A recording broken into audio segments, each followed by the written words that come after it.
my friends, once again, it's me from the 33436, soon to be 37, because I am traveling north to the first meeting of the day with a future prospect.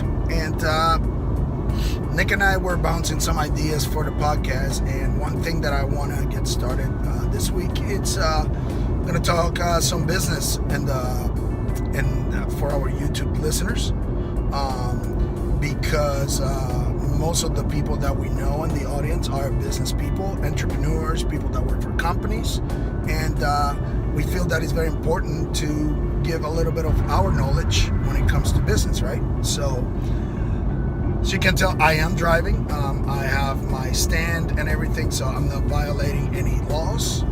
It's a little bit easier. Sorry if I cannot look at you guys straight to the camera, but I'm sure you guys understand.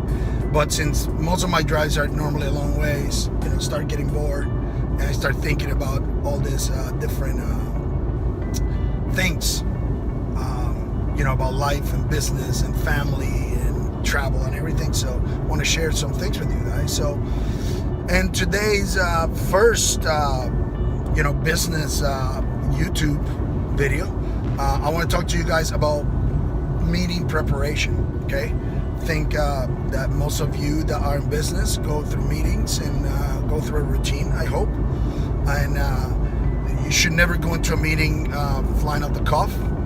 You should be prepared. Have at least a list of thoughts that you want to share with your prospect or current customer, whatever is the case. So, when it comes to meetings, you have different types of meetings, right? You have an intro meeting, you have follow-up meetings, you have business deals meetings, you have negotiation meetings. Let's talk a little bit about intro meetings, okay? An intro meeting, you already contacted, or that person or client, whatever's the case, contacted you, and you're gonna do your first face-to-face meeting. I'll start with like the 101. The first thing is appearances, right? You gotta make sure you look at yourself in the mirror before you leave the house, okay? You gotta make sure you match, make sure that your hair is done, make sure that your beard is trimmed. If you don't have a beard, that you shave properly. Make sure that you are coordinated. I can't emphasize enough about clothing. I know it sounds a little superficial or narcissistic, but in business sometimes you have to be that way, because first impressions, can dictate how a meeting will go, correct? So with that being said, I always make sure that I'm matching, always make sure that everything is on point, always make sure that teeth are clean, breath smelling good, and make sure that you have the baddest cologne that you can have. My choice for that, I have plenty of them, but I have a YSL for a man, Yves Saint Laurent, that's it. I have Vince Camuto as well. And how do you pick a cologne? I don't know. My wife gave me both, so I guess that she liked it. So if she liked them and she's a woman, I'm pretty sure they smell pretty good, and I like them myself. When it comes to shaving, your preference, that's completely up to you. Your hair is up to you. Just make sure that it looks... you guys that know me for a long time, I have different hairstyles. Now I'm using more of the classic, barbershop, parted, and everything's a little bit of classic look. Might change it, who knows? But, I leave that one up to you guys. Just make sure you look apart, make sure that you look sharp, and just make sure that, you feel confident. I think that confidence has a lot to do with the outcome of some meetings. If you go into a meeting thinking negative and you're not sure about your outfit or something, that might come out the way that you talk to your prospect or customer, okay? Now, just make sure that if you're meeting this person for the first time, if you're a man talking to a man, make sure firm handshake, always look at their eyes, always be polite, always sir. If it's a woman, soft handshake, ma'am. Make sure you use your manners, very, very important. So a lot of people notice those things. None of the bros or babies or nothing like that. You don't have that relationship yet. That will happen eventually, but for the first time, just make sure you are properly aware of, your manners. Once you pick the place, you shook hands and everything, introduction, just make sure the most important thing is feeling that connection. The way to feel that connection is by looking at the prospects or customers' eyes, okay? Always keep that eye contact, okay?